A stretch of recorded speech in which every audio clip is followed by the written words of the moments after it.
నమస్తే, welcome to Swaraj news. ముందుగా headlines.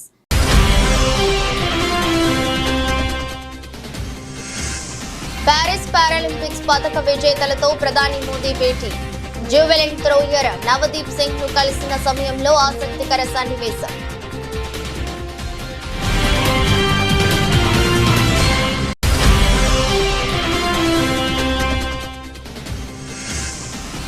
Arekapudi ఇంటి వద్ద బీఆర్ఎస్ భేటీ ఉంటుందని ప్రకటించిన MLA Kaushik Reddy. Harish Rao house arrest. రాష్ట్ర వ్యాప్తంగా ముందస్తు అరెస్టులు.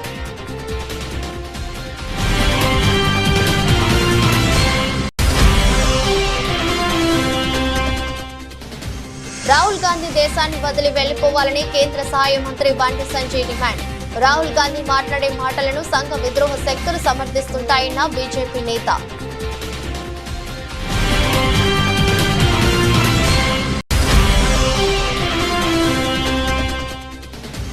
ఆరేళ్ల బాలికపై అత్యాచారం హత్య కేసులో దోషికి మరణశిక్ష. సంగారెడ్డిలోని పోక్సో కోర్టు నిందితునికి మరణశిక్ష విధిస్తూ తీర్పు.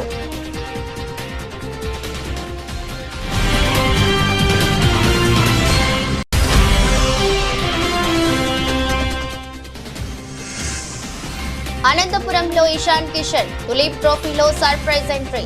ఇండియా బి-పై అర్ధ సెంచరీ సాధించిన స్టార్ ప్లేయర్.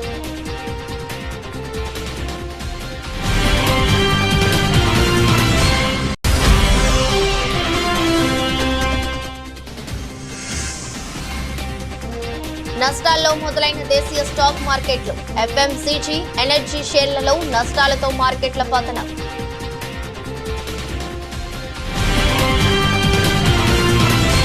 ఇటీవల ముగిసిన ప్యారిస్ పారాలింపిక్స్ లో భారత పారా అథ్లెట్లు అద్భుత ప్రదర్శనతో ఆకట్టుకున్నారు. రికార్డు స్థాయిలో 29 పతకాలు కొల్లగొట్టారు. ఈ సందర్భంగా పారాలింపియన్లను అభినందించేందుకు ప్రధాని నరేంద్ర మోదీ గురువారం తన నివాసంలో వారిని కలిశారు. ఈ భేటీ తాలూకు వీడియోను క్రీడా మంత్రిత్వ శాఖ షేర్ చేసింది. పతక విజేతలను కలిసి ప్రధాని అభినందించడం వీడియోలో చూడవచ్చు.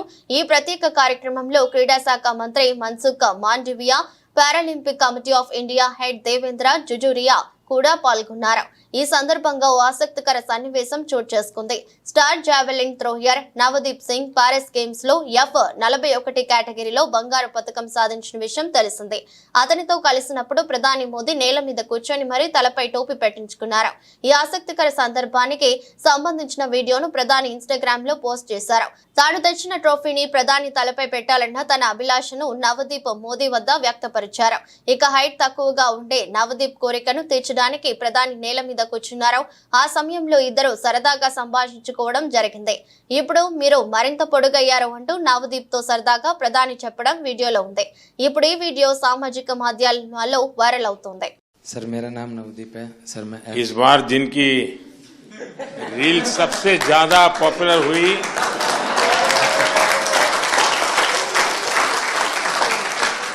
एक आप है, दूसरा शीतल है। सर मैं F41 कैटेगरी में जेवलिन थ्रो करता हूं सर। दूसरी बार पैरालंपिक पार्टिसिपेट कर रहा हूं सर। मेरा इवेंट है ना सबसे लास्ट दिन था सर, और मैं तकरीबन 21 तारीख को चला गया था सर उधर। तो जैसे ही मेडल आने शुरू हुए ना सर, तो एक मन में घबराहट होनी शुरू हो गई थी कि सबके आ रहे मेरा क्या होगा। तो सर पर फिर भी सर जैसे सीनियर एथलीट्स थे सर, जैसे सुमित भाई था, अजीत भाई साहब थे, संदीप भाई साहब थे, देवेंद्र सर थे, सबसे सर एक एक दिन मिलके सर एक्सपीरियंस गेन किया सर कि आप कैसा फील करते हो, मेरे को क्या करना चाहिए। और सर एंड तक आते आते सर मैं बिल्कुल फ्री माइंड होके खेलने का। वाह। మాజీ మంత్రి బీఆర్ఎస్ సీనియర్ నేత తన్నీరు హరీష్ రావును పోలీసులు హౌస్ అరెస్ట్ చేశారు. నిన్న ఎమ్మెల్యేలు కౌశిక్ రెడ్డి, అరకేపూడి గాంధీ మధ్య సవాళ్లు ప్రతి సవాళ్లు, కౌశిక్ రెడ్డి ఇంటి వెలుపల రచ్చ, అనంతరం అరెస్టులు వంటి పరిణామాల నేపథ్యంలో ఇవాళ ఎలాంటి ఉద్రిక్తత పరిస్థితులకు దారితీయకుండా ఈ మేరకు పోలీసులు ముందస్తు చర్యలు తీసుకున్నారు. కోకాపేటలోని హరీష్ రావు నివాసంలో ఆయనను హౌస్ అరెస్ట్ చేశారు. ఆయనను కలవడానికి వస్తున్న బీఆర్ఎస్ నేతలను ఎవరిని అనుమతించడం లేదు. మాజీ మంత్రి మల్లారెడ్డిని పోలీసులు హౌస్ అరెస్ట్ చేశారు. ఎమ్మెల్సీ సెంబిపూర్ నివాసానికి బయలుదేరిన మల్లారెడ్డిని ఇంటి వద్దనే పోలీసులు అడ్డుకున్నారు. మరోవైపు రాష్ట్ర వ్యాప్తంగా బీఆర్ఎస్ పార్టీ నాయకులను పోలీసులు ముందస్తు అరెస్టులు చేశారు. ఉమ్మడి కరీంనగర్ జిల్లా వ్యాప్తంగా పలువురు బీఆర్ఎస్ నేతలను అరెస్టులు చేశారు. హైదరాబాద్ వెళ్లకుండా ముందస్తు అరెస్టులు చేశారు. కరీంనగర్ నగర అధ్యక్షుడు హరిశంకర్, జగిత్యాల మాజీ జడ్పీ చైర్మన్ భర్తా సురేష్, మాజీ మార్కెట్ కమిటీ చైర్మన్ ప్రవీణ్లను అరెస్టులు చేశారు. రాష్ట్ర వ్యాప్తంగా బీఆర్ఎస్ పార్టీ నాయకులను ముందస్తు అరెస్టులు చేయడం పట్ల మాజీ మంత్రి హరీష్ రావు తీవ్ర ఆగ్రహం వ్యక్తం చేశారు. రాష్ట్ర వ్యాప్తంగా బీఆర్ఎస్ నాయకులు, కార్యకర్తలను ఎక్కడికక్కడ ముందస్తు అరెస్టులు చేయడాన్ని తీవ్రంగా ఖండిస్తున్నానని అన్నారు.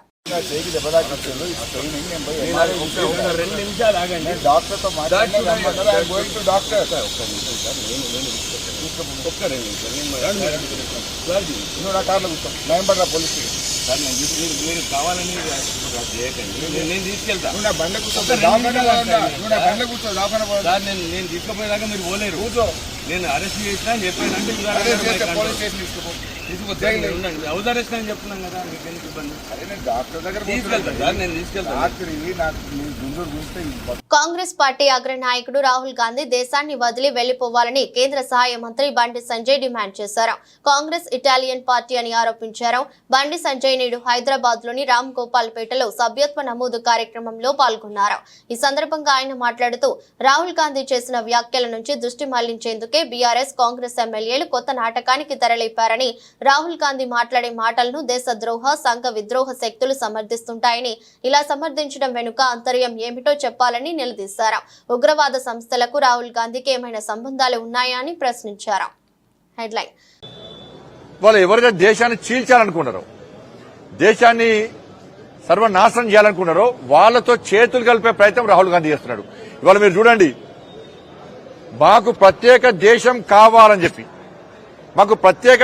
కావాలని చెప్పి ఈ దేశంలో విధ్వంసం సృష్టించినటువంటి దేశద్రోహ టెర్రరిస్టు సంస్థలన్నీ కూడా రాహుల్ గాంధీని సమర్థిస్తున్నాయి. ప్రత్యేక దేశం కావాలి అని దేశాన్ని చీల్చేటువంటి టెర్రరిస్టు గ్రూపులన్నీ కూడా రాహుల్ గాంధీని సమర్థిస్తున్నాయంటే టెర్రరిస్టులతో రాహుల్ గాంధీ సంబంధాలు ఉన్నాయా లేవా? టెర్రరిస్టుల మద్దతు తీసుకోవడానికి రాహుల్ గాంధీ ముందుకు వస్తున్నా లేదా? గింత ద్రోహమా? ఇండియన్ నేషనల్ కాంగ్రెస్ కాదు, Italy national Congress. Italy brand. ఆయన ఇక్కడ పుట్టినోడు కాదు, ఈ దేశం గురించి తెలిసినోడు కాదు. ఇటలీ దేశస్థుడు. ఈ దేశం గురించి ఏం మాట్లాడతారు? రేపు ఇలాంటి కాంగ్రెస్ పార్టీ అధికారంలోకి వస్తే ఈ దేశాన్ని గతంలో 3 ముక్కలు చేసింది, ఇలా 7 ముక్కలు చేస్తుంది. 6 ఏళ్ల బాలికపై అత్యాచారం, హత్య కేసులో నిందితుడికి సంగారెడ్డిలోని ఫోక్సో కోర్టు మరణశిక్ష విధిస్తూ తీర్పు చెప్పింది. కేసు పూర్వపరాల్లోకి వెళితే బీహార్ కు చెందిన గఫార్ అలీ ఖాన్ బీడీఎల్ లో కూలీ పనులు చేస్తుండేవాడు. గతేడాది అక్టోబర్ 16న సంగారెడ్డి జిల్లా బాన్హూరు బీడీఎల్ కు చెందిన 6 ఏళ్ల బాలికకు కూల్ డ్రింక్ లో మద్యం కలిపి తాగించాడు. ఆపై పతికి చేనులోకి తీసుకెళ్లి అఘాయిత్యానికి పాల్పడ్డాడు. అయితే ఈ విషయాన్ని బాలిక ఎక్కడ బయట పెడుతుందోనని భయపడిన నిందితుడు ఆమెను హత్య చేసి పరారయ్యాడు. కేసు నమోదు చేసుకున్న పోలీసులు నిందితుడు గఫార్ అలీ ఖాన్ ను అరెస్ట్ చేసి జైలుకు పంపారు. తాజాగా జరిగిన కేసు విచారణలో నిందితుడిని దోషిగా నిర్ధారించిన న్యాయస్థానం అతడికి మరణశిక్ష విధించింది. అలాగే బాధిత కుటుంబానికి 10 లక్షల నష్టపరిహారం ఇవ్వాలని న్యాయాధికారి జయంతి ప్రభుత్వాన్ని ఆదేశిస్తూ తీర్పు వెలువరించారు. కేవలం 11 నెలల్లోనే ఈ కేసులో శిక్ష పడటం గమనార్హం. సంగారెడ్డి జిల్లాలో 27 సంవత్సరాల తర్వాత తొలిసారిగా ఒక పోక్సో కేసులో మరణశిక్ష విధించడం జరిగింది. సో ఈ కేసుకు సంబంధించి వివరాలు తెలపడానికి ఈ ప్రెస్ మీట్ పెట్టడం జరిగింది. దీనిలో మనకి లాస్ట్ ఇయర్ బీడీఎల్ బార్నూర్ పోలీస్ స్టేషన్లో క్రైమ్ నెంబర్ 238/23 అక్టోబర్ నెలలో ఒక 6 సంవత్సరాల చిన్నారిపై ఒక 61 సంవత్సరాల గఫార్ ఖాన్ అనే అతను అత్యాచారం చేసి నిర్దాక్షిణ్యంగా చంపడం జరిగింది. సో ఇమీడియట్గా అక్కడికి ఫస్ట్ ఇన్వెస్టిగేషన్ ఆఫీసర్, ఇప్పుడు బీడీఎల్ బానూర్ ఇన్స్పెక్టర్ రవీందర్ రెడ్డి సీనాథ్ క్రైమ్కి వెళ్ళి బాడీని షిఫ్ట్ చేసి అక్కడ క్రిటికల్ ఎవిడెన్స్ అన్నీ కూడా కలెక్ట్ చేయడం జరిగింది. సో ఆ ఎవిడెన్స్ అన్నింటినీ కూడా కలెక్ట్ చేసి ముఖ్యంగా ఈ victim family migrant labours, so వాళ్ళకి చాలా వరకు నాలెడ్జ్ లేకున్నా కూడా గైడ్ చేసి వాళ్ళ స్టేట్మెంట్స్ రికార్డ్ చేసి టెక్నికల్ ఎవిడెన్స్ అంతా కలెక్ట్ చేసి సీసీటీవీ ఎవిడెన్స్ ఫుటేజ్ అంతా పరిశీలించి అందులో గఫార్ ఖాన్ అనే అతన్ని అక్యూజ్డ్గా ఐడెంటిఫై చేయడం జరిగింది. సో అక్కడ క్రిటికల్ ఎవిడెన్స్ అన్నీ కూడా తీసుకొని దాని తర్వాత ఆ అమ్మాయి ఎస్సీ క్యాస్ట్కి చెందిన అమ్మాయి ఉండేవారికి దాన్ని సెక్షన్ కూడా SC/ST యాక్ట్ సంబంధించిన సెక్షన్ పెట్టేసి దాన్ని అప్పుడు మళ్ళీ మా ఆఫీస్లో SP ఆఫీస్ నుండి నెక్స్ట్ ఫర్దర్ ఇన్వెస్టిగేషన్ కోసం అప్పటి DSP పురుషోత్తమ్ రెడ్డికి అప్పగించడం జరిగింది. సో ఈ కేసులో అన్ని సాంకేతిక ఆధారాలు మరియు సర్కమ్స్టాన్షియల్ ఎవిడెన్స్, అక్కడ పరిస్థితుల దగ్గర ఉన్న ఎవిడెన్స్ అన్నీ కూడా తీసుకొని ఛార్జ్ షీట్ వేయడం జరిగింది. సో ఇది ఒక rarest of the rare case, ఒక హీనియస్ అఫెన్స్ కాబట్టి ఇది హైకోర్టుకి స్పెషల్గా ఒక ఫాస్ట్ ట్రాక్ కోర్ట్ ఇమీడియట్గా జస్టిస్ రావడానికి ఒక ఫాస్ట్ ట్రాక్ కోర్ట్ ఏర్పాటు చేయడానికి జిల్లా SP ఆఫీస్ నుండి ఒకటి రిక్వెజేషన్ హైకోర్టు పంపడం జరిగింది. హైకోర్టు కూడా ఇమీడియట్గా ఒక స్పెషల్ ఫాస్ట్ ట్రాక్ కోర్టును ఏర్పాటు చేయడం జరిగింది సంగారెడ్డి జిల్లాలో. దాంతోపాటు ఈరోజు దీనిలో మనకి ఈ మన జిల్లా పోక్సో కోర్టులో సెక్షన్ 376AB, 363, 302 వీటి 3 అండ్ పోక్సో యాక్ట్ కింద ఈ మరణశిక్ష విధించడం జరిగింది. దాంతోపాటు 10 లక్షల రూపాయల నష్టపరిహారాన్ని ఆ ఫ్యామిలీకి ఇవ్వాలని చెప్పేసి కూడా కోర్టు ఆదేశాలు ఇవ్వడం జరిగింది. తెలంగాణలో పరిస్థితులను దెబ్బతీసే వ్యక్తులపై జీరో టాలరెన్స్ తో వ్యవహరిస్తామని తెలంగాణ డీజీపీ జితేందర్ అన్నారు. 3 రోజులుగా అరికేపూడి గాంధీ, కౌశిక్ రెడ్డి మధ్య సవాళ్లు ప్రతి సవాళ్లు కొనసాగుతున్నాయి. ఈ నేపథ్యంలో శాంతి భద్రతలకు భంగం కలిగించే వారిపై కఠినంగా వ్యవహరించాలని సీఎం ఆదేశాలు జారీ చేశారు. ఈ నేపథ్యంలో డీజీపీ హైదరాబాద్, సైబరాబాద్, రాచకొండ సిపిలతో సమావేశమయ్యారు. శాంతి భద్రతలకు ఎవరు విఘాతం కలిగించినా ఊరుకునేది లేదన్నారు. చట్టాన్ని ఎవరు తమ చేతుల్లోకి తీసుకోవద్దని హెచ్చరించారు. వరద ప్రభావిత ప్రాంతాల్లో ప్రజారోగ్య పరిరక్షణ దృష్ట్యా మైలవరం ఎమ్మెల్యే వసంత కృష్ణ ప్రసాద్ ముందస్తు చర్యలు చేపట్టారు. సీజనల్ వ్యాధులు, విష జ్వరాలు ప్రబలకుండా ఉచిత వైద్య శిబిరాలు ఏర్పాటు చేస్తున్నారు. మైలవరం మండలంలోని వెల్వడం గ్రామంలో క్రాస్ రోడ్డు వద్ద లక్కిరెడ్డి పాపులమ్మ మెమోరియల్ హైస్కూల్ నందు గురిజాల లక్ష్మయ్య చారిటబుల్ ట్రస్ట్ వ్యవస్థాపకులు కోడూరు మనోజ్ కుమార్ వారి ఆధ్వర్యంలో ఏర్పాటు చేసిన ఉచిత వైద్య శిబిరాన్ని స్థానిక ఎమ్మెల్యే వసంత వెంకట కృష్ణ ప్రసాద్ శుక్రవారం ప్రారంభించారు. ఈ సందర్భంగా ఎమ్మెల్యే కృష్ణ ప్రసాద్ మాట్లాడుతూ ఉచిత వైద్య శిబిరాలను రోగులు సద్వినియోగం చేసుకోవాలని, గ్రామస్తులకు ఎటువంటి అనారోగ్య సమస్యలు ఉన్నా ఉచిత హెల్త్ క్యాంపులో వైద్య పరీక్షలు చేయించుకోవాలన్నారు. సమయంలో ప్రజలకి అండగా ఉంటానని చెప్పి సోదరుడు మనోజ్ ఈరోజు గ్రామంలో హెల్త్ క్యాంప్ ఆర్గనైజ్ చేయటం, ప్రముఖ వైద్యుల్ని సంప్రదించి గ్రామ సర్పంచ్ ధర్మరాజు కూడా వేదిక వద్దకు రావాల్సిందిగా కోరుతా ఉన్నాను. ఇట్లా సొంత ప్రాంతాల పట్ల, సొంత గ్రామాల పట్ల ఒక్క ప్రభుత్వానిదే కాదు బాధ్యత, సామాజిక బాధ్యత కలిగిన ప్రతి వ్యక్తి చేయూతనిస్తా ముందుకెళ్తే మన పల్లెలను కాపాడుకోవటం వీలవుతుంది. ఈ వరద క్లిష్ట పరిస్థితుల్లో చంద్రబాబు నాయుడు గారు అన్ని గ్రామాలకి మన ఎన్టీఆర్ జిల్లాలో ఉన్నటువంటి అన్ని నియోజకవర్గాలు పర్యటించి ఈ ముంపులో నుంచి బయటపడేయడానికి చాలా ప్రయత్నం చేశాం. అట్లాగే పేద ప్రజలకు అండగా ఉండటానికి నియోజకవర్గ వ్యాప్తంగా ఎక్కడైతే ఫ్లడ్ ఎఫెక్ట్ ఉందో అక్కడ రేషన్ పంపిణీ జరుగుతూ ఉంది. అలాగే వైద్య కేంద్రాలు ప్రారంభించి అంటువ్యాధులు ప్రబలకుండా, లేకపోతే విష జ్వరాలు వస్తే వాటి నుంచి ఇబ్బంది పడకుండా ప్రభుత్వ పరంగా అట్లాగే కొందరు దాతృత్వం కలిగిన వ్యక్తుల ద్వారా అన్ని ఏర్పాట్లు జరుగుతూ ఉన్నాయి. కాబట్టి ఈ కార్యక్రమాన్ని బాధ్యత తీసుకొని ఏర్పాటు చేసినటువంటి మనోజ్కి, అట్లాగే ఈరోజు మన గ్రామానికి వచ్చి ఈ వైద్య శిబిరం పెట్టినటువంటి వైద్యులకి, వైద్య సిబ్బందికి అందరికి కూడా మీ తరఫున, నా తరఫున ధన్యవాదాలు తెలియజేస్తూ అందరికీ నమస్కారం. జాతీయ న్యాయ సేవాధికార సంస్థ ఢిల్లీ, తెలంగాణ, హైదరాబాద్ న్యాయ సేవాధికార సంస్థల ఆదేశానుసారం ఈ నెల 28న జాతీయ లోక్ అదాలత్ ను ప్రజలు సద్వినియోగం చేసుకోవాలని సంస్థ చైర్మన్ ప్రధాన న్యాయమూర్తి వి బాలభాస్కర్ రావు కోరారు. ఈ సందర్భంగా న్యాయ సేవాధికార సంస్థ మేడ్చల్ మల్కాజిగిరి జిల్లా director secretary D Kiran Kumar మాట్లాడుతూ రాజీ మార్గమే రాజ్య మార్గం అని అన్నారు. జిల్లాలోని అన్ని కోర్టు భవన సముదాయాలలో జాతీయ లోక్ అదాలత్ ను సెప్టెంబర్ 28న నిర్వహించడం జరుగుతుందని, ఈ సందర్భంగా ప్రజలు పట్టుదలకు పోకుండా రాజీ మార్గంలో తమ కేసులను పరిష్కరించుకోవాలని కోరారు. సెప్టెంబర్ 28 రోజున మేడ్చల్ మల్కాజ్గిరి జిల్లాలోని అన్ని కోర్ట్స్లో జాతీయ లోక్ అదాలత్ మేము నిర్వహించడం జరుగుతుంది. ఈ సందర్భంగా అన్ని రకాలైనటువంటి కేసులు, కుటుంబ తగాదా కేసులు, చెక్ బౌన్స్ కేసులు, మనీ రికవరీ కేసులు, ఇంకా ఆస్తి సంబంధించినటువంటి కేసుల్ని పరిష్కరించడం జరుగుతూ ఉంటుంది. జిల్లా వ్యాప్తంగా 23 జాతీయ లోక్ అదాలత్ బెంచ్ల్ని మేము ఏర్పాటు చేసి ఉన్నటువంటి కేసుల్ని పరిష్కరించడం కోసం ఏర్పాటు చేయడం జరుగుతుంది. ఈ సందర్భంగా కక్షిదారులందరూ ఈ అవకాశాన్ని వినియోగించుకోవాలని చెప్పేసి మేము అందరినీ రిక్వెస్ట్ చేస్తాం. కేసు వేసిన తర్వాత అది పూర్తిగా పరిష్కారం కావాలంటే కొన్ని సంవత్సరాల టైం పడుతుంది. కానీ రాజీ మార్గం ద్వారా ఇద్దరు పార్టీలు గెలిచడానికి అవకాశం ఉంటుంది. దాని ద్వారా ఆ కేసు సత్వరమైనటువంటి పరిష్కారం ఉంచి అందరికీ న్యాయం జరుగుతుంది, అందరూ ప్రశాంతంగా జీవనం సాగించడం కోసం అవకాశం ఉంటుంది. కాబట్టి అందరి అవకాశాన్ని సద్వినియోగం చేసుకోవాలని చెప్పేసి కోరుకుంటాం. ఎమ్మెల్యే గాంధీ నివాసానికి ఖైరతాబాద్ ఎమ్మెల్యే దానం నాగేందర్ వెళ్లారు. ఆంధ్ర వాళ్ళు ఓట్లు డబ్బులు మాత్రమే బీఆర్ఎస్ కు కావాలని, అక్కడి వారితో వ్యాపారాలు కావాలని కాంగ్రెస్ ఎమ్మెల్యే దానం నాగేందర్ పేర్కొన్నారు. కౌశిక్ రెడ్డి ఆంధ్ర వ్యాఖ్యలు బీఆర్ఎస్ పార్టీవా వ్యక్తిగతమా అని ప్రశ్నించారు. కౌశిక్ రెడ్డి కామెంట్స్ పై బీఆర్ఎస్ నాయకత్వం సమాధానం చెప్పాలన్నారు. వ్యక్తిగతమైతే కౌశిక్ రెడ్డిని బీఆర్ఎస్ నుంచి సస్పెండ్ చేయాలన్నారు. గతంలో మహిళా గవర్నర్ ను కించపరిచిన చరిత్ర కౌశిక్ రెడ్డికి ఉందన్నారు. గాజులు వేసుకునే మహిళల శక్తి ఏంటో కౌశిక్ రెడ్డికి చూపిస్తామని, కాంగ్రెస్ కు ఇవ్వాల్సిన పీఏసీ పదవిని గతంలో అక్బరుద్దీన్ కు ఎదిగించారని దానం నాగేందర్ ప్రశ్నించారు. మేము జవాబు చెప్తే బీఆర్ఎస్ వాళ్ళు తట్టుకోలేరన్నారు. ఇవన్నీ చేసుకుంటూనే ఇక్కడ వరకు వచ్చామని తెలిపారు.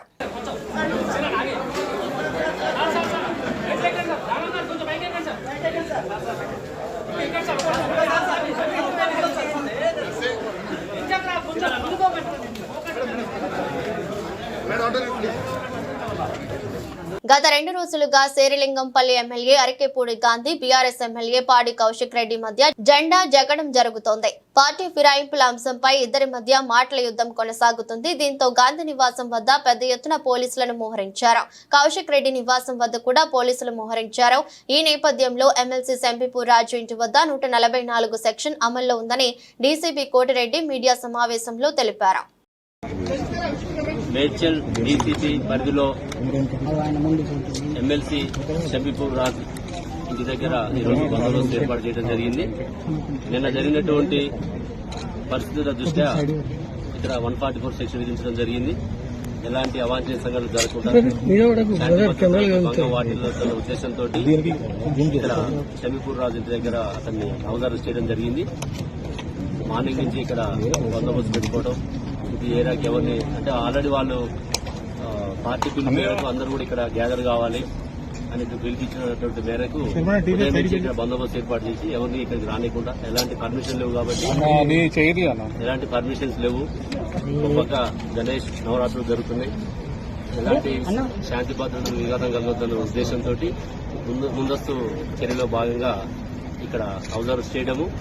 ఇక్కడికి ఎవరైతే కార్యకర్తలు వస్తున్నారో మార్నింగ్ నుంచి ఇప్పటివరకు ఒక 20 మందిని అదుపులోకి తీసుకోవడం జరిగింది. అదేవిధంగా ఎమ్మెల్యే గారు కౌశిక్ రెడ్డి గారు కూడా ఇక్కడే ఉన్నారని తెలిసింది, వారిని కూడా అబ్జర్వ్ చేయడం జరిగింది. మళ్ళీ ఒకసారి వాళ్ళు బయటకు వచ్చే ప్రయత్నం చేస్తే రెండోసారి కూడా వాళ్ళని అదుపులోకి తీసుకొని వాళ్ళ కార్యకర్తల్ని వారిని కూడా ఇక్కడ అబ్జర్వ్ చేసినాం. సాయంత్రం వరకు వాళ్ళని అదుపులో ఉంచుకొని పరిస్థితులను బట్టి వారిని రిలీజ్ చేయడం జరుగుతుంది. అందరూ కూడా కార్యకర్తలు కానీ మిగతా వాళ్ళు కూడా పరిస్థితులను గమనించి ఎలాంటి అవాంఛనీయ సంఘటనలు జరగకుండా శాంతి భద్రతలు విఘాతం కలుగుతున్న ఉద్దేశంతో నిన్న జరిగినటువంటి పరిణామాల దృష్ట్యా మాత్రమే ఇవాళ మనం ఎక్కువ బందోబస్తు పెట్టుకుని ముందస్తు జాగ్రత్తలు తీసుకున్నాం. మీడియా కానీ ప్రజాప్రతినిధులు కానీ ప్రజా జీవనానికి భంగం కలగకుండా అందరూ సహకరించాలని చెప్పేసి, పోలీసులు కూడా సహకరించాలని చెప్పేసి కోరుతున్నాం. ఎమ్మెల్సీ సెంబిపూర్ రాజు, ఎమ్మెల్యే కౌశిక్ రెడ్డిని పోలీసులు అరెస్ట్ చేశారు. సెంబిపూర్ రాజు నివాసం నుంచి ఎమ్మెల్యే అరకేపూడి గాంధీ నివాసానికి బయలుదేరిన ఇద్దరిని అడ్డుకున్నారు. వారిద్దరిని గృహ నిర్బంధంలో ఉంచారు. ఈ సందర్భంగా పోలీసులతో కౌశిక్ రెడ్డి వాగ్వాదానికి దిగారు. కాంగ్రెస్ వాళ్లకు ఓ చట్టం, తమకో చట్టమా అని నిలదీశారు. గాంధీ ఇంటికి పోతామంటే ఎందుకు అవుతున్నారని అన్నారు. మా పార్టీ ఎమ్మెల్యే ఇంటికి వెళ్తే అభ్యంతరం ఏంటని ప్రశ్నించారు. దానం నాగేందర్ కు అనుమతించి తమను అడ్డుకోవడం ఏంటని నిలదీశారు. ఇది ప్రజాపాలన కాదని కంచెల పాలన అంటూ ఆగ్రహం వ్యక్తం చేశారు. దీంతో కౌశిక్ రెడ్డి ఈడ్చుకెళ్లిన పోలీసులు సెంబిపూర్ రాజు ఇంట్లో గృహ నిర్బంధం చేశారు.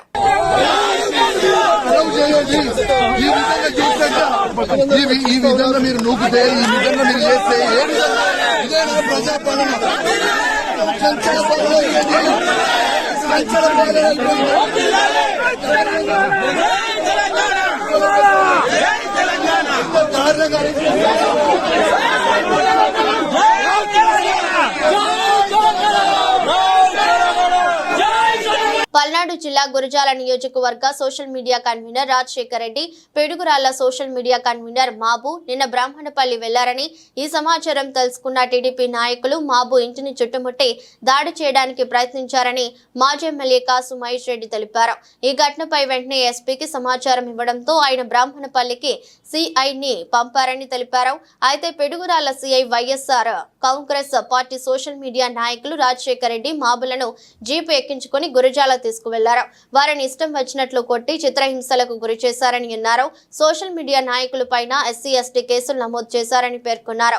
పోలీసులు కొట్టిన దెబ్బలతో రాజశేఖర్ రెడ్డి మాబు తీవ్రంగా ఇబ్బంది పడటంతో వారిని వెంటనే హాస్పిటల్ కు తరలించినట్లు మాజీ ఎమ్మెల్యే కాసు తెలిపారు. ఇప్పటికే ఈ వ్యవహారాన్ని వైఎస్ జగన్మోహన్ రెడ్డి దృష్టికి తీసుకెళ్లామని కాసు మహేష్ రెడ్డి చెప్పారు. నిన్న మధ్యాహ్నం బ్రాహ్మణపల్లి గ్రామంలో వైఎస్ఆర్సీపీ సోషల్ మీడియా గురజాల నియోజకవర్గ కన్వీనరు వెన్నా రాజశేఖర్ రెడ్డి, అలాగే అక్కడ సర్పంచు తనయుడు మాబు ఇద్దరు కూడా సర్పంచ్కి బాలేకపోతే ఏదైతే మాబు వాళ్ళ నాన్న అక్కడ సర్పంచ్ బ్రాహ్మణపల్లి చూడ్డానికి పోయారు. ఈ సోషల్ మీడియా వాళ్ళు వచ్చారని కొంతమంది తెలుగుదేశంలోని అల్లరి మూక వాళ్ళ మీద దాడి చేయబోయారు. అది అందరు వీడియోలు బహిర్గతంగా చూసాం. వాళ్ళను వాళ్ళు రక్షించుకోవడానికి ఇంట్లో గడేసుకొని తలుపులు వేసుకొని ఇంట్లోపల ఉంటే అప్పుడు వెంటనే నేను ఎస్పీ గారి దృష్టికి తీసుకెళ్తే ఎస్పీ గారు తక్షణమే స్పందించి సిఐల్ని అక్కడికి పంపించాడు. గొడవ లేకుండా చూస్తానని హామీ ఇవ్వటం జరిగింది. అక్కడ పిడుగురాళ్ల సిఐ కూడా నాకు మాట ఇచ్చి వాళ్ళని గొడవ లేకుండా చేస్తాం సార్, వాళ్ళ మీద ఎటువంటి కేసులు లేవని స్పష్టంగా చెప్పడం జరిగింది. కానీ పోలీసులు వాళ్ళని వ్యాన్లో ఎక్కించుకొని నిన్న మధ్యాహ్నం 2 గంటలకి మరి ఎక్కడి నుంచి ఫోన్ కాల్స్ వచ్చినాయో అందరికీ తెలుసు, తెలుగుదేశం నాయకుల దగ్గర నుంచి గురజాల పోలీస్ స్టేషన్ తీసుకెళ్ళి అక్రమంగా నిర్బంధించి వాళ్ళని గురజాల సిఐ భాస్కర్ రావు ఇష్టం వచ్చినట్టు చిత్రహింసలు పెట్టి ఫిజికల్గా అబ్యూజ్ చేసి కొట్టి వాళ్ళ కాళ్ళ మీద తొక్కి వాళ్ళని లాఠీలతో కొట్టి చిత్రహింసలు చేశారు. నిన్న మధ్యాహ్నం 2:30కి తీసుకెళ్తే నిన్న సాయంత్రం వాళ్ళ మీద మళ్ళీ ఎవరో ఎస్టీ చేత ఒక ఎఫ్ఐఆర్ కట్టించి హైదరాబాద్ అంతా తిప్పి ఈరోజు తెచ్చి మళ్ళీ నోటీసులు ఇచ్చి విడుదల చేశారు. పాపం నొప్పితో వాళ్ళు బాధపడుతుంటే ఇప్పుడే ఈ హాస్పిటల్కి తీసుకురావటం జరిగింది. జీబీఆర్కి చికిత్స కొరకు టెస్టులు రాశారు డాక్టర్ గారు, స్కాన్లు తీయమన్నారు. చూద్దాం మరి ఏమొచ్చిద్దో. 1 డే ఇక్కడ అడ్మిట్ కావాలంటున్నారు. ఈ విషయం జగన్మోహన్ రెడ్డి గారి దృష్టికి కూడా తీసుకెళ్ళాం. ఆయన బుధవారం వాళ్ళని తీసుకురమ్మన్నాడు. లీగల్ టీంను కూడా అక్కడికి పిలుస్తానన్నాడు. లాయర్స్ అందరినీ ఏదైతే వైఎస్ఆర్సీపీ లీగల్ టీం ఉందో వాళ్ళతో చర్చించి ఎవరైతే అక్రమంగా ఈ సోషల్ మీడియా వాళ్ళని కొట్టారో సిఐ భాస్కర్ రావు ఇతర పోలీసు ఎవరైతే దాంట్లో పాలు పంచుకున్నారో మరి వాళ్ళ మీద ఎటువంటి చర్యలు ఉంటాయో జగన్మోహన్ రెడ్డి గారు ఆ లాయర్స్ తో డిస్కస్ చేస్తానని చెప్పారు. శేరిలింగంపల్లి ఎమ్మెల్యే అరకేపూడి గాంధీ ఇంట్లో బీఆర్ఎస్ పార్టీ సమావేశం పిలుపులో భాగంగా ముందస్తుగా మాజీ మంత్రి మేడ్చల్ ఎమ్మెల్యే మల్లారెడ్డి గారిని పోలీసులు హౌస్ అరెస్ట్ చేశారు. చలో గాంధీ ఇల్లు పిలుపులో భాగంగా బయటకు రాకుండా అడ్డుకున్నారు. బోయినపల్లిలోని మల్లారెడ్డి గారి ఇంటి ముందు పోలీసులు మోహరించారు. బీఆర్ఎస్ ఎమ్మెల్యే అని చెప్పుకుంటున్న గాంధీ ఇంటికి సమావేశం కోసం వెళ్లటానికి ఆంక్షలు ఎందుకు పెడుతున్నారని, నిర్బంధాలు ఆంక్షలు బీఆర్ఎస్ పార్టీకి కొత్త కాదని ఈ సందర్భంగా మల్లారెడ్డి పేర్కొన్నారు. ప్రజాస్వామ్య పద్ధతిలో శాంతియుత పోరాటాలు చేస్తామని, ప్రజలకు వాస్తవ పరిస్థితులు అర్థమయ్యాయని అన్నారు. ప్రజా పాలన అంటే నిర్బంధాలు అని ప్రశ్నించారు. కాంగ్రెస్ ప్రభుత్వం వచ్చేసింది, సిటీ అంతా అల్లకొల్లోలం అయిపోయింది. ఎందుకంటే చూసినాం మన సీఎం గౌరవ రేవంత్ రెడ్డి గారికి అసలు అడ్మినిస్ట్రేషన్ వస్తుంది. ఎందుకంటే నిన్న చూసినాము, 2 ఎమ్మెల్యేలు ఏదో సామాన్యంగా ఛాలెంజ్ చేసుకుంటారు, నేను నీ ఇంటికి వస్తాను, నా ఇంటికి వస్తామని. కానీ విచ్చలవిడిగా ఒక తరఫు నుంచి కౌశిక్ రెడ్డి గారినేమో హౌస్ అరెస్ట్ చేసిండ్రు, గాంధీ గారినేమో ఓపెన్ విడిచిపెట్టింది. 15 కార్లల్లో ఒక పైల్వాన్లు దాదాలు విచ్చలవిడిగా నడి రోడ్డు మీద సిటీలో వాళ్ళ కౌశిక్ రెడ్డి ఇంటికి వస్తుంటే పోలీసు ఏం చేస్తున్నది, ఎవరేం చేస్తున్నారు, ల్యాండ్ ఆర్డర్ ఏమవుతుంది, ప్రజలు ఎంత ఇబ్బంది పడ్డారు. నిన్న ప్రజలంతా ఆ కాలనీ వాసులు కానీ ఆ రోడ్ల మీద కానీ అంత 100 మందిని వేసుకొని వచ్చి గాంధీ గారు అక్కడ ఒక ఎమ్మెల్యే మీదకి వస్తుంటే పోలీసు ఆపాలి కదా, ముందే అరెస్ట్ చేయాలి కదా. వస్తున్నది తెలుసు కదా, టీవీలలో వస్తూనే ఉంది. ఇంకా 4 కిలోమీటర్లు అయితే వస్తుంది కౌశిక్ రెడ్డి ఇల్లు, ఇంకా 3 కిలోమీటర్ల దూరంలో ఉన్న గాంధీ అని పేపర్ టీవీలలో చెప్తూనే ఉన్నారు. అంటే అప్పుడే అరెస్ట్ చేయొచ్చు కదా. అంటే ఆయన ఇంటి మీదకి పోవాలి, గుడ్లతో కొట్టాలి, రాళ్లతో కొట్టాలి, అద్దాలని బలగొట్టాలి, ఇదంతా దౌర్జన్యం జరగాలి. అప్పుడు పోలీసు వచ్చి అరెస్ట్ చేస్తాడు. ఒక ఎమ్మెల్యే మీద, ఒక ప్రజాప్రతినిధి మీద ఇంత దౌర్జన్యం సిటీలో కూడా జరుగుతుంటే ఎట్లా ప్రజాస్వామ్యం, ఎట్లా ఇందిరమ్మ రాజ్యం, ఎట్లా వీళ్ళు పరిపాలిస్తున్నారు, ఏం చేస్తున్నారు? అంత కావాలని చేస్తే ఎంత బాధ అనిపిస్తుంది. నిన్న ప్రజలంతా కూడా టీవీల మీద ఉండి ఏమవుతుందో అని అల్ల కొల్లోలంగా చూస్తున్నారు. ఇదంతా పద్ధతి మంచిది కాదు. ఇలా అంత సెలబడ్డాక ఎక్కడిదక్కడ అయినాక మా అందరు ఎమ్మెల్యేలు ఇప్పుడు హౌస్ అరెస్ట్ చేసి ఇళ్ళలో కూర్చొని పెట్టేసి మా కార్యకర్తలను అరెస్ట్ చేస్తున్నారు. ఎందుకు ఇదంతా అరచకం? భయాందోళన సృష్టిస్తున్నారు. మరి పరిపాలన చేస్తున్నారు, భయాందోళన ప్రజలకంతా భయం. ఇప్పుడు హైడ్రా తెచ్చారు, పేద ప్రజలకంతా నోటీస్ ఇచ్చారు. అది ప్రజలంతా హైరాన్నారు హైడ్రాతో. ఎవ్వరు కూడా సుఖంగా లేరు. 9 నెలల సంది 90 ప్రాబ్లమ్స్ వచ్చేసినాయి. ఎవ్వరు కూడా నిమ్మడం లేరు. చాలా ఇబ్బంది. అందుబాటులో ఉండి కూడా గత రామ్జీ సీజన్లో ఆడకపోవడంతో బీసీసీఐ ఆగ్రహానికి గురైన young batter Ishan Kishan Duleep trophy second round లో ఆశ్చర్యపరిచాడు. నేడు అనంతపురంలోని రూరల్ డెవలప్మెంట్ ట్రస్ట్ స్టేడియం వేదికగా మొదలైన India B versus India C match లో సర్ప్రైజ్ ఎంట్రీ ఇచ్చాడు. ఇండియా సి తరపున బ్యాటింగ్ చేసిన ఇషాన్ కిషన్ అర్ధ సెంచరీ కూడా సాధించాడు. బుచ్చిబాబు టోర్నమెంట్ లో జార్ఖండ్ కు ఆడుతున్న సమయంలో ఇషాన్ కిషన్ టోర్నీకి దూరం అయ్యాడు. ఆ తర్వాత దులీప్ ట్రోఫీ మొదటి రౌండ్ లో కూడా ఆడలేదు. అయితే బంగ్లాదేశ్ తో జరగనున్న తొలి టెస్ట్ మ్యాచ్ కు భారత జట్టును ప్రకటించిన తర్వాత దులీప్ ట్రోఫీ ఆడుతున్న జట్లలో పలు కీలక మార్పులు చోటు చేసుకున్నాయి. దులీప్ ట్రోఫీ ఆడనున్న జట్లను బీసీసీఐ ప్రకటించినప్పటికీ ఆ ప్రకటనలో ఎక్కడ ఇషాన్ కిషన్ పేరు కనిపించలేదు. సి జట్టులో ఎలాంటి మార్పులు లేవని పేర్కొంది. అయితే బంగ్లాదేశ్ తో తొలి టెస్ట్ కు శుభ్మాన్ గిల్, కేఎల్ రాహుల్, కుల్దీప్ యాదవ్లు ఎంపిక అవ్వడంతో దులీప్ ట్రోఫీలో వీరి పేర్లను తొలగించింది. తదనుగుణంగా జట్లను అప్డేట్ చేసింది. దీంతో ఇషాన్ కిషన్ సర్ప్రైజ్ ఎంట్రీ ఇచ్చాడు. దేశీయ స్టాక్ మార్కెట్లు గత సెషన్ తో తొలిసారిగా జీవితకాల గరిష్టాలను తాకాయి. ఆల్ టైమ్ లో ముగిసిన మార్కెట్లు శుక్రవారం నష్టాల్లో మొదలయ్యాయి. ఎఫ్ఎంసీజీ, ఎనర్జీ షేర్లలో నష్టాలతో మార్కెట్లు పతనమయ్యాయి. ఉదయం 9:04 గంటలకు బీఎస్సీ సెన్సెక్స్ 176 పాయింట్లు పతనమై 82,793 పాయింట్ల వద్ద మొదలైంది. నిఫ్టీ 59 పాయింట్ల దిగజారి 25,329 వద్ద ట్రేడింగ్ ప్రారంభమైంది. సెన్సెక్స్ లో Asian paints, M&M, Bajaj finance, Bharti Airtel, ITC, HUL నష్టాలతో ప్రారంభమయ్యాయి. Tata steel, JSW steel, Tata motors, Nestle షేర్లు లాభపడ్డాయి. సెక్టోరల్ ఫ్రంట్ లో ఎఫ్ఎంసీజీ తగ్గాయి. Financial services, pharma, health care, oil, gas సూచీలు సైతం నష్టాల్లో ప్రారంభమయ్యాయి. ఆదాని గ్రూప్ షేర్లు ప్రారంభ ట్రేడ్ సల్పంగా పడిపోయాయి. సింగిల్ స్టాక్లలో IRCTC 3% లాభపడింది. Life Insurance Corporation of India railway సంస్థలో తన వాటాను 7.278% నుంచి 9.298% పెంచుకుంది. గురువారం మార్కెట్ ముగిసిన అనంతరం భారత్ లో ఆగస్టులో రిటైల్ ద్రవ్యోల్బణం వరుసగా 2 నెలలు సెంట్రల్ బ్యాంక్ 4% లక్ష్యం కంటే దిగువన ఉన్నట్లుగా నివేదిక పేర్కొంది. రిటైల్ ద్రవ్యోల్బణం ఆగస్టులో 3.65% పెరిగింది. జూలై నెలలో పోలిస్తే స్వల్పంగా పెరుగుదల నమోదైంది. పెరుగుతున్న ధరలు రాబోయే RBI ద్రవ్య విధాన సమావేశంలో రేటు తగ్గింపు అంచనాలను మరింత తగ్గించాయని విశ్లేషకులు పేర్కొంటున్నారు. వార్తలు ముగించే ముందు మరోసారి హెడ్లైన్స్.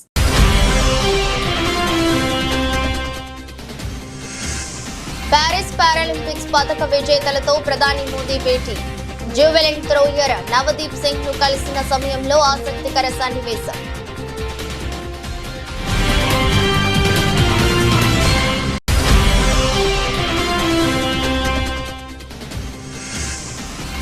అరిగేపూడి ఇంటి వద్ద బీఆర్ఎస్ భేటీ ఉంటుందని ప్రకటించిన ఎమ్మెల్యే కౌశిక్ రెడ్డి.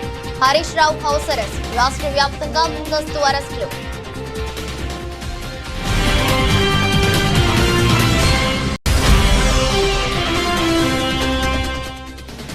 రాహుల్ గాంధీ దేశాన్ని వదిలి వెళ్లిపోవాలని కేంద్ర సహాయ మంత్రి బండి సంజయ్ డిమాండ్. రాహుల్ గాంధీ మాట్లాడే మాటలను సంఘ విద్రోహ శక్తులు సమర్థిస్తుంటాయన్న బీజేపీ నేత.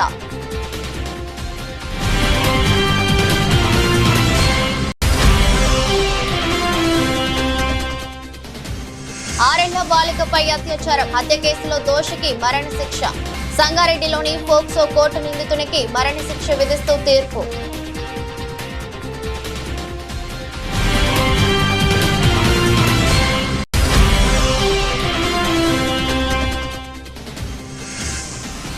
అనంతపురంలో ఇషాన్ కిషన్ దులీప్ ట్రోఫీలో సర్ప్రైజ్ ఎంట్రీ. ఇండియా B5 అర్ధ సెంచరీ సాధించిన స్టార్ ప్లేయర్.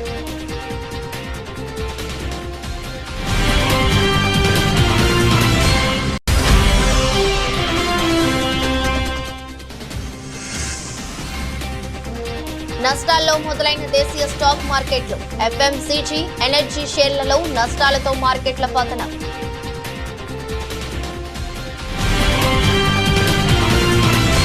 ఇది రోజు బులెటిన్. మరో బులెటిన్లో మళ్ళీ కలుద్దాం. అంతవరకు సెలవు. నమస్కారం.